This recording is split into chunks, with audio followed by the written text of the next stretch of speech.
You're listening to Sox in the Basement, a production of the Broadcast Basement Limited, where every show is 30 minutes of good and comes from a basement bar on the south side of Chicago. Pull up a stool, pour a cold one, and join us right now for Sox in the Basement. Heard everywhere podcasts can be found, and always at soxinthebasement.com.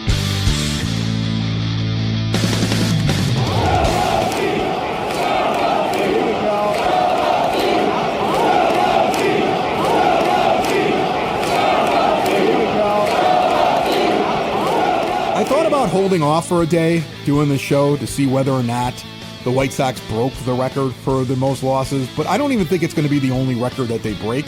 They still have a chance of having the worst winning percentage in the history of Major League Baseball in the modern era. I think it's a foregone conclusion they break the record, so we might as well just, do the show and assume that they are the worst team in the history of Major League Baseball. And it was interesting, the contrast of owners this week with different statements. Because you saw the guy from the A's continue to be a villain, right?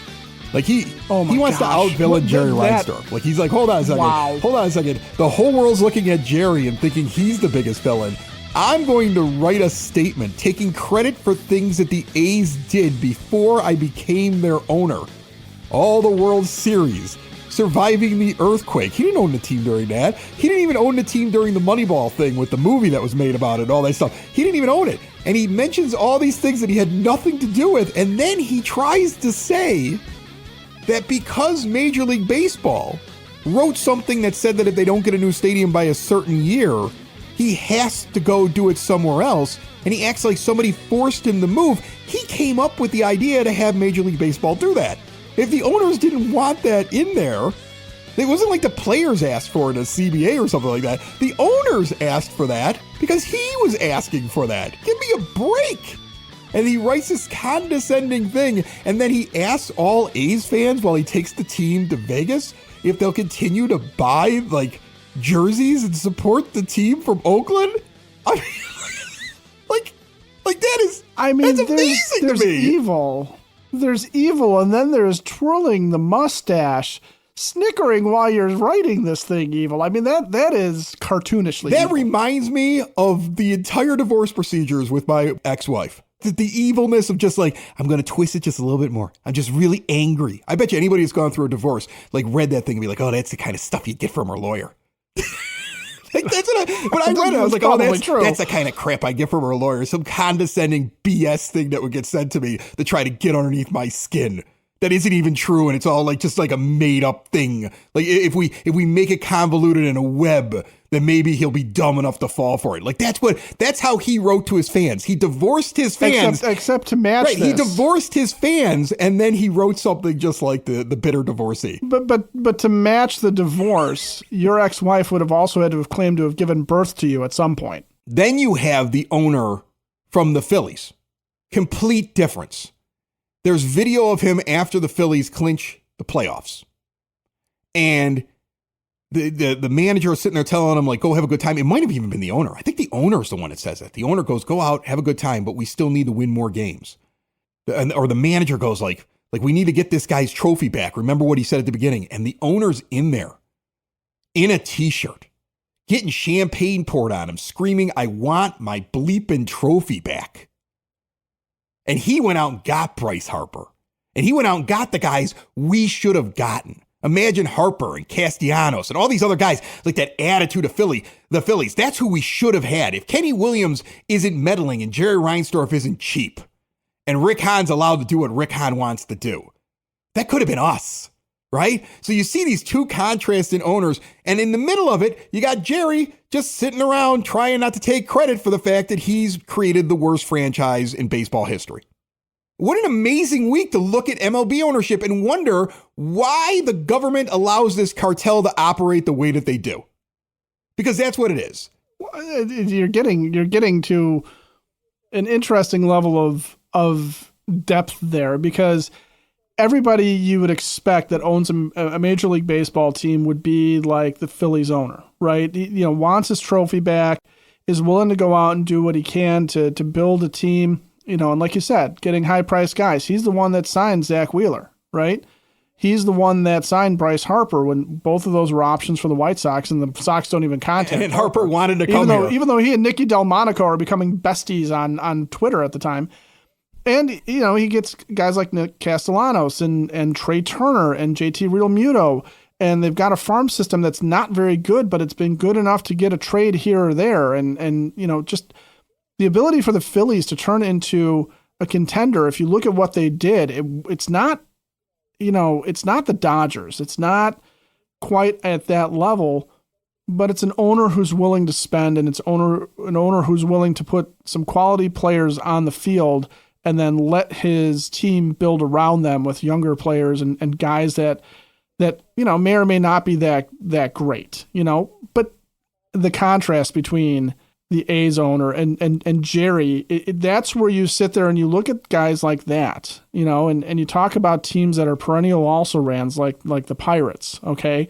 And we've talked about the contrast between their ownership and the White Sox. It is stark how you can have an organization like Major League Baseball sit there and allow things like the A's to happen, sit there and allow in the modern times. Recall what we're up against. Recall what the White Sox are beating, right? They're beating an expansion franchise. That's what they're doing. They're setting the bar lower than a team that pre-free agency, basically, when you couldn't build a team in an offseason unless you were able to make trades, they were handcuffed to whatever they could get their hands on. That's why they had that many losses. That's why they were that bad. The White Sox have no excuse, which is what makes this so egregious, because there's no reason that you cannot find 9 replacement level guys to man every position. There's no reason that you cannot find 5 replacement level starting pitchers. They don't have to be good even. They just have to be mediocre. If you field a mediocre team, the White Sox don't lose a historical amount of games, don't set the record for the lowest win percentage in history, and aren't among the laughingstocks. And thank goodness for the A's, because otherwise, as White Sox fans, we would have nobody to look down on. Sox in the Basement brought to you by Cork and Kerry at the Park at 33rd and Princeton in the shadow of the ballpark. There's only a few home games left. You can also watch some road games from there or just hang out. And also, don't forget about their original location, all off-season long, both of them open, 33rd and Princeton and the original Cork at 10614 Southwestern Avenue. Your home for White Sox pregame, postgame, off-season. Just drowning your sorrows and trying to forget about this season. It's Cork and Kerry at the Park. See more at corkandkerry.com. Meanwhile, Chris Getz met with the media. Yes, he did right before the game on Tuesday. And a lot of stuff coming out of it. First of all, Sox won't be involved in high end of free agent market this winter, but will be looking for the same kinds of additions they made last year, namely looking for guys that are good that they can flip, like Eric Fetty, so he can screw up another trade mid-season. Well, that's not what even what he did, though. He looked for retreads and cast-offs. Eric Fetty was a garbage player when he was with the Washington Nationals. He was a bust. He never lived up to I was excited about his sign. What he had done in the KBO showed me he had changed something. I thought that was a good sign. Absolutely. But he still qualifies, I think, in that situation as a retread or a cast-off, right? I'm sorry. If you're coming back from the KBO, you're coming back from overseas, you're coming back like Trevor Bauer right now, because he pitched in Mexico all year. If he were to show up in White Sox camp next year, I'm not considering him to be Trevor Bauer, former All-Star Cy Young candidate, and all that stuff. I'm considering him to be a dude from the Mexican League who is trying to re-grab his major league career. Eric Fetty was probably, the best signing, because he was a guy who had shown in the KBO that he might be something new.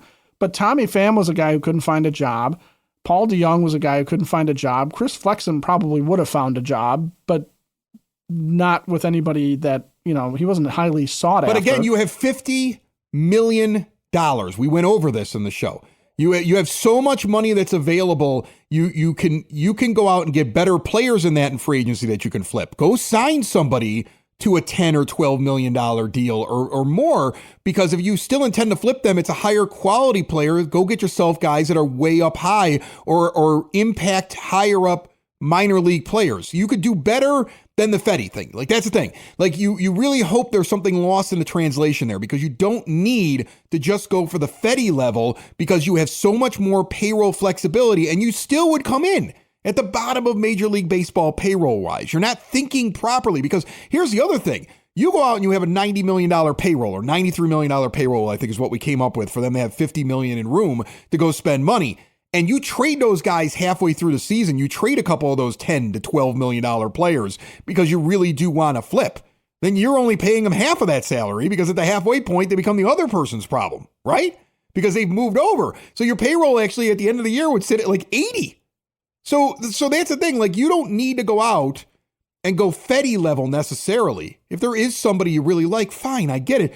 But you can go out and actually put together a team that in the first half of the season might be enjoyable to watch. It might make you think to yourself, I don't know, do we really want to flip them all? Did we just find somebody in this group that's actually somebody that we want to keep around while the young guys are coming up? Do they all have to be one-year deals? No, because again, you do nothing but one-year deals. You do nothing but go complete bargain basement. Then you're not putting any kind of structure around these young guys when they come in. You're not. You're getting a lot of guys like Tommy Pham, who might be somebody that by example, you could sit there and say, look how that guy goes about his business if you're a young guy. But he ain't a leader in your locker room. He's like, I'm here for Tommy Pham. Now, I love that, but like, you're not getting somebody that's going to walk in and all of a sudden become part of your organization. And you're still hanging your hat on replacement level Andrew Vaughn, who shouldn't even be tendered. We had James Fox on. He said it. Why would you give this guy $5 million to be absolute replacement level, like a zero war or a half war?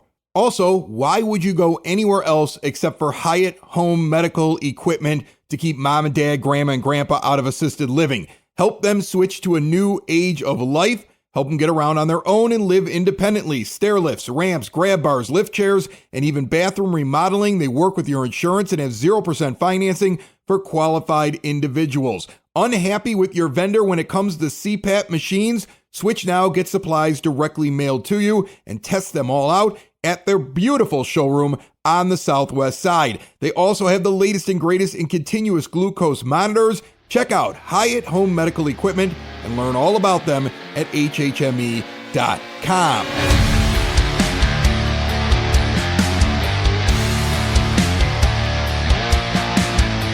Here's the other thing that Getz said. This will drive you nuts. This will drive you absolutely up the wall. Grady Sizemore is in the mix as a managerial candidate. Well, you know what? Actually, that doesn't drive me up a wall as much as I thought it would. Hold on a second. I know he's dreamy and the ladies love him. I know the players love him. He's got personality. He's got that great smile, and maybe they all like having him around. And I know you're not competing next year, right? You're not establishing anything with a guy that literally went from being an intern to being a manager who hasn't shown me anything, because you're still breaking this record under Grady Sizemore. And you're breaking it quickly. They could have at the beginning of the month just put together an under 500 record, but just played at a little bit better rate, at a little bit higher level. Grady, you can't put the record on Grady, but you can't say that he did anything that proved to you that he might be this surprise manager that you don't want to let go out of your system, or that somebody's going to snag up, because he didn't make any real impact on the team. All he did was get out of Chris Getz's way, where it seemed like Raffol wasn't playing the players Getz wanted, wasn't putting the lineup together the way it was constructed, and might have not been getting along with his general manager based upon all of his comments about, well, there's not a lot of communication and there's a problem with that with the front office. You got rid of a problem, but he didn't do anything, I think, that makes him a managerial candidate for this team. Well, I mean, I 100% agree with you, but the reason why it doesn't drive me up a wall is because what's he managing, right? This is like saying that there's a Blockbuster that's somehow still open out there somewhere, and you're going to make, your pet dog a manager of it. Like, he doesn't have to do anything. It exists, but it doesn't really exist. So I'm not worried about Grady Sizemore having a negative impact on the young players on this team that aren't going to be part of this team when it's any darn good, because the young players aren't all that good, and they haven't shown any reason for us to believe that they're the future. And I'm not really worried about whether or not he pushes the X's and O's on a bunch of, on Whit Merrifield, or whoever's at the bottom of the basement going into next year, that you're going to be plucking off the trash heap, hoping that they give a dead cat bounce in their career, so that you can go and get somebody, a minor league player that maybe contributes. If this is what we're doing, then I really don't care who the manager is, and I would almost not want to waste spending the time and money on a real manager at that point because, one, I don't think they're going to be terribly happy. Oh, stop that. Hold on a second. Anybody that gets to become one of the exclusive clubs of Major League Baseball managers who knows walking in the door that if he works well with the general manager, he's not going to be held at fault for losing, and he gets an opportunity to try to just learn. I mean, a young manager who's never had a chance to do it, or a guy who just doesn't want to be on the scrap heap, I don't think they're going to be miserable doing it because there's going to be no expectations, and they would have the support of a general manager. You're his first hire.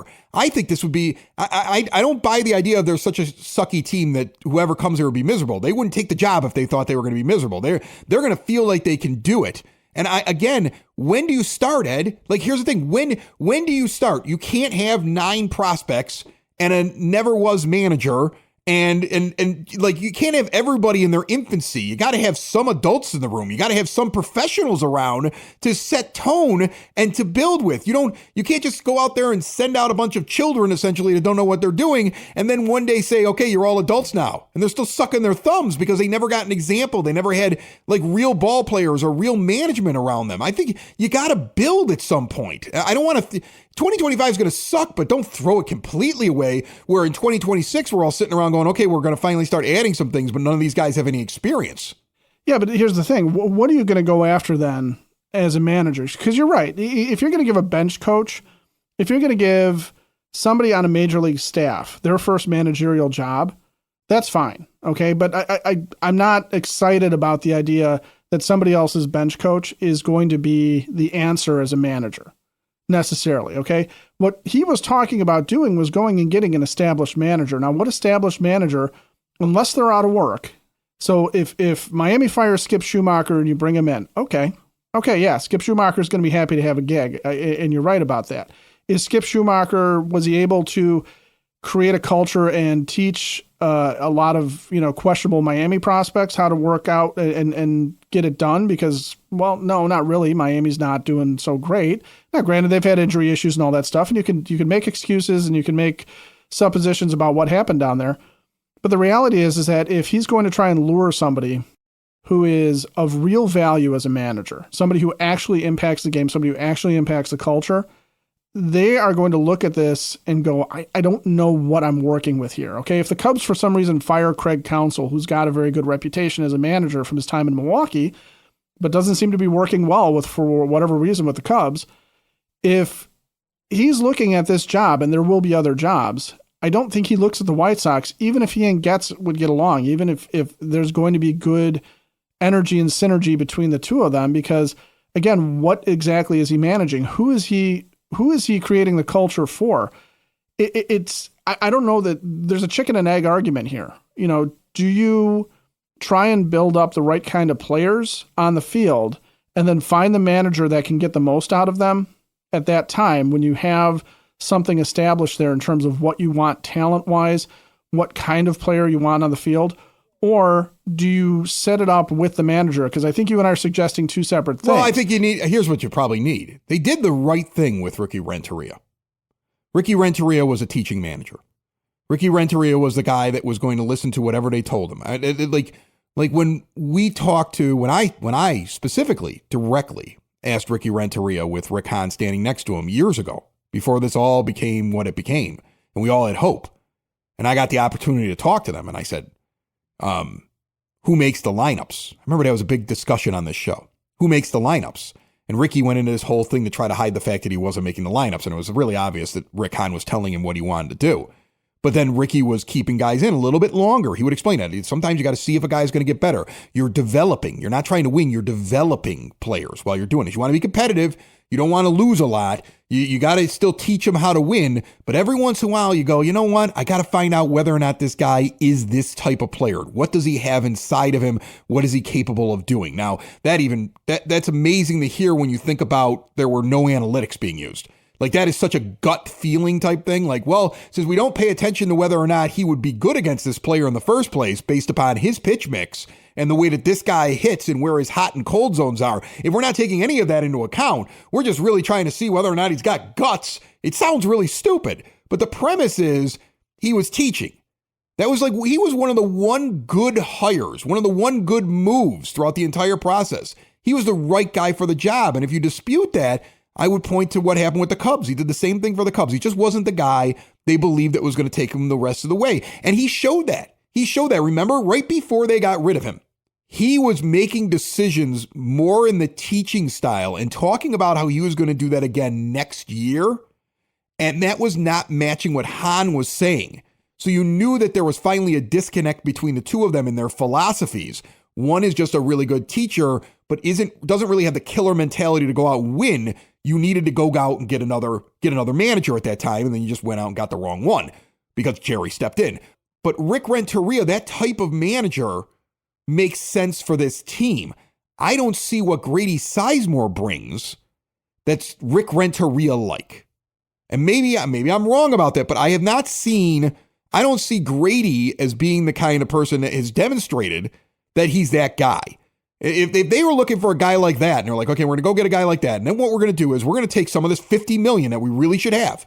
If he doesn't realize he's got $50 million at this point, he's a dumb general manager, okay? Or he's stubborn and he doesn't want to, he's going to tender all these guys that should be non-tendered. You're going to see Gavin Sheets back when he shouldn't be tendered. You're going to see Andrew Vaughn back when he shouldn't be tendered. You're going to see Nicky Lopez back when he shouldn't be tendered. He's going to waste $15 million on those three names instead of using it to get one guy that's actually really good and sign him to a couple-year deal, because then that guy's another base. He's a guy sitting in the middle of the lineup. He's a guy that's going to play well. So Luis Robert Jr. goes, I'm not even the best player on my team. I better step it up, because that's a professional that they brought in here. You need to bring in one or two of those. You need to bring in one or two of those, and you need to bring in a manager that's going to hold people accountable and also listen and work with the front office like Renteria did during the time of the rebuild. That's what I want them to do. If they don't do that, then they would have a hard time convincing me that they're on the right path.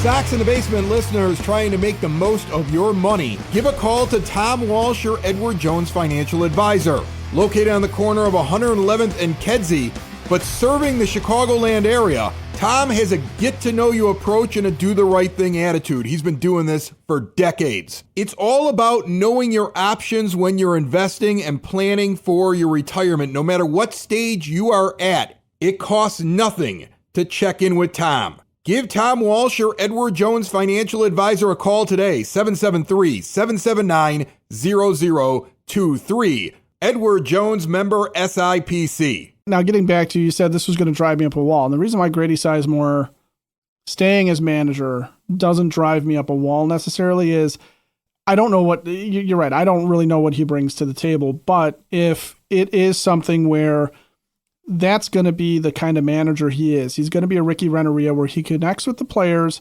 he's got the ear of the clubhouse. And maybe in this case, because Grady Sizemore is somebody who comes from other organizations that have actually used analytics, maybe he is somebody that is a little bit better at preparing players or having used it himself as a player, where Rick Renteria was, when he was Rich Renteria, and playing middle infield as a backup back in the day, he's an old school guy. So if that's what Grady Sizemore is, okay, but show me then that there were no real better options for that kind of a manager. Here's a guy that this type of manager, because I go to the Ricky Renteria thing, Derek Shelton from the Pirates. Now, okay. I've compared the Sox to the Pirates a few times here, because it really is a very similar situation to a few years ago when the Pirates, with a miserly owner, went to the low payroll. They didn't have a very good farm system. They didn't have a lot they could trade. They only had a few $1 million on the books. They had like one player they were locked to. Actually, there were two. They had Polanco they were locked into, and then they had that relief pitcher whose name I forget that had been caught with an underage child and was like he doesn't need his name said anymore. Yeah, ever. And they were stuck having to pay him until the Major League Baseball got him off. But that was it. Everything else was just arbitration and pre-arbitration numbers and a couple of buyouts. It's the exact same thing, because you got Benintendi and you got Robert accounting for $32 million, and then you just got arbitration and pre-arb guys, and you got $5.5 million in buyouts and a couple $1 million in deferred or just remaining contracts you have to pay out. And that's where you come up with that. We've talked about it. Go back to the show. The $50 million that you could use and still be at $93 million and in the bottom couple teams in all of Major League Baseball, like right at the floor. So it's very similar. And it was a new general manager that came in and went through the first year after Neil Huntington was gone. Ben Cherington comes in and lives through what Getz has just gone through, but not as bad, but a bad season. All right. Had the benefit of a number 1 overall draft pick, which the White Sox don't get. So that's not something that Getz has, but he had that, and then changed the manager and went with a guy who, for all intents and purposes, is a very Ricky Renteria type guy. Very, very big into development, very big into working with prospects, has a very good understanding of where a guy is. When a prospect comes up, sits there and he's going to protect the prospect. He understands this guy is our future. He understands who the guys are he's just trying out. When they would bring in a scrap heap guy or a guy that was just brought in so you could flip later. Everybody was treated differently, but he understood what was going on in the organization. Right now, Shelton is taking some crap in the Pittsburgh media because they fell out of the race. But they weren't really built well. They don't have any hitting on that team. They've got pitching. Paul Skeens is incredible. They've got all kinds of young pitching. They're very similar again to the White Sox. Lots of young pitching, no hitting. Okay, even their big prospects that they thought were going to be really good. Brian Hayes is not a very good hitter. Very good. Not a very good hitter. He's below average with his OPS, or right at it if at last I checked. But he's more of a defensive player. And then he has a lot of guys that don't fit. He was lacking in the outfield. He had defensive guys that couldn't hit. O'Neal Cruz, who was like one of their big prospects, just got moved to center field because he just isn't working out at shortstop. Also a guy who's not a very good hitter. Right. There's issues, and he's not a very good hitter. There's issues within the lineup that was created by the general manager. It doesn't seem to be the manager. The manager did a good job trying to work on development. There are just some misses. And that is because the owner is cheap and just as disorganized and just as dysfunctional as Jerry Reinsdorf. It's a very similar thing what's going on over there. Very similar. But I look at what worked. Shelton made sense. That type of guy, just like a Renteria, that type of guy makes sense. I don't know if Grady Sizemore has shown me anything that would make me think that he's the right guy. The only good news is that Getz went on to say that it's going to take some time because there's going to be guys they want to talk to that are in the playoffs. So they are going to do a search. Maybe Grady is the backup. Maybe he says that because he just wants Grady to feel okay, right? Like maybe he wants to keep Grady around. It would be interesting to see whether or not he would give any consideration to any of his minor league managers because they deal with the major league guys and elevate somebody. It would be interesting to see if he decides that he wants to, keep Grady Sizemore around. And like, okay, we're going to send you back down. We liked what you did, but we want you to manage the single A team. We want you to go work in the Arizona Fall League. You're not done yet, but you need more seasoning. Thanks for helping stay a part of the organization. There's going to be few storylines until they actually start signing guys and we find out whether or not he's an intelligent general manager or a boob. Because again, it doesn't matter what Jerry's spending. He has every opportunity to make the right moves and the wrong moves here. It's going to be on Chris Getz. But one of the storylines is going to be, how does that go? Does the new manager come in and get to pick who he wants? Is he going to be told, everybody on your staff's been chosen for you? Like it'll be very interesting because the White Sox screw this stuff up all the time. Well, and to your point about trying to figure out if Chris Getz gets it or not, that's one of those situations right there that you just hit, because you think about Grady Sizemore sticking around and sitting there saying to an incoming manager, I want Grady Sizemore on the major league staff somewhere. That is fine as long as the manager thinks, you know what, I like that idea, and is familiar with Grady and as a person, as a coach, as as a former player, whatever the familiarity level is there. But if you're going to sit there and say to an established manager, because that's what they claim they wanted to do, right? Getting somebody who's established. And I think, I think we're both in agreement. We're definitely in agreement that you want somebody who's going to teach more so than maybe an X's and O's guy right now, or somebody who's balanced that can do both anyway. But if you're going to do to him what you've done to managers in the past, hey, here's your pitching coach. We're not getting rid of Ethan Katz. You're stuck with this guy, or you're stuck with your third base coach. You're stuck with Grady Sizemore. You're stuck with whoever. Then I think you're seeing a general manager who doesn't have a good feel for what it's going to take to create the right culture, because one of the things you want the manager to be able to do is sit there and say, I want a consistent message. Well, that message should mesh 100% with what the general manager wants to do. It's also hard to make a manager do that when they have to then try and convince certain members of their own staff that this is the way we're going to do things from now on. And I do think you saw a little bit of that with Don Cooper, right? He and Ozzie started to butt heads finally. It was a problem, and Ozzie's the one who went. But Don Cooper was never going to butt heads with a Robin Ventura because Robin Ventura was just happy to be here. And you want to talk about whatever kind of manager he was. It certainly wasn't a teaching manager. I think it was like a sandwich buddy manager. That's what you want to avoid. See, that's what you need to avoid. You don't want Robin Ventura running the team next year. I feel like Grady Sizemore is Robin Ventura. Like, I feel like what you're saying is like, oh, this is the guy we like.